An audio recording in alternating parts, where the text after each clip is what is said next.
Hello friends, இன்றைக்கி நம்ம ஐன்ஸ் கிச்சனில் பிலாச்சப்பம் எப்படி செய்கிறதுன்னு பார்க்கலாம் வாங்க.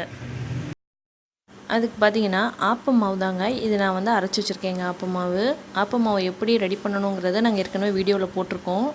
ஆப்ப மாவும் நான் எடுத்து வச்சுருக்கேங்க. இதிலே உப்பு சோடாப்பெலாம் சேர்த்துருக்கேன். இதில் எக்ஸ்ட்ரா பார்த்திங்கன்னா நான் ஒரு 20 வெங்காயத்துக்கிட்ட எடுத்துருக்கேங்க, சின்ன வெங்காயம். அதோட 2 பச்சை மிளகாய். இது எல்லாத்தையுமே இப்போ நம்ம ஒரு மிக்ஸி ஜாரில் சேர்த்துடலாம்.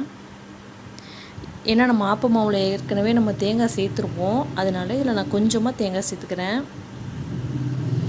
இதோட 1 டீஸ்பூன் அளவுக்கு சோம்பு சேர்த்துக்கலாம். இதோட கொஞ்சமாக தண்ணி விட்டு நம்ம இதை நல்லா ஃபைன் பேஸ்ட்டாக அரைச்சி எடுத்துக்கலாங்க.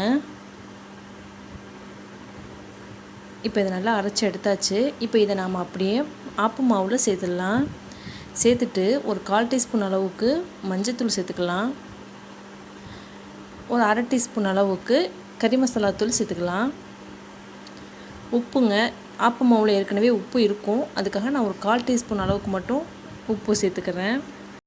இது எல்லாத்தையுமே நல்லா மிக்ஸ் பண்ணி விட்டுடலாங்க. எந்த ஒரு பிசரும் இல்லாமல் நல்லா மிக்ஸ் பண்ணி விட்டுக்கலாம். இந்த பிலாச்சப்பம் பார்த்திங்கன்னா எங்கள் சைடு இது ரொம்ப ஃபேமஸுங்க. இது ரொம்பவே அருமையாக இருக்கும். இதோட தேங்காய் சட்னி வச்சு சாப்பிட்டோம்னா சூப்பராக இருக்குங்க. தேங்காய் சட்னி, மட்டன் குழம்பு, சிக்கன் குழம்பு, இது எல்லாத்துக்குமே நல்லாயிருக்கும். இப்போது ஆப்போசிட்டையே நம்ம அடுப்பில் வச்சிடலாம். கல் நல்லா சூடானதுக்கப்புறமா இதுலேருந்து ஒரு 1.5 கரண்டி விட்டு நம்ம நார்மலாக ஆப்பம் எப்படி நம்ம வந்து செய்வோமோ அது மாதிரி தாங்க.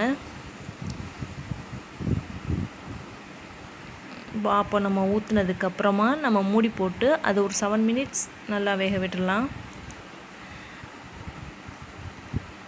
பார்த்திங்கன்னா நம்ம ஆப்பம் சூப்பராக ரெடி ஆகிடுச்சுங்க. நீங்களும் ஒரு முறை ட்ரை பண்ணி பார்த்துட்டு உங்கள் கமெண்ட்டை எங்களுக்கு கண்டிப்பாக சொல்லுங்கள். மறக்காமல் எங்கள் ஐன்ஸ் கிச்சனை சப்ஸ்கிரைப் பண்ணுங்கள்.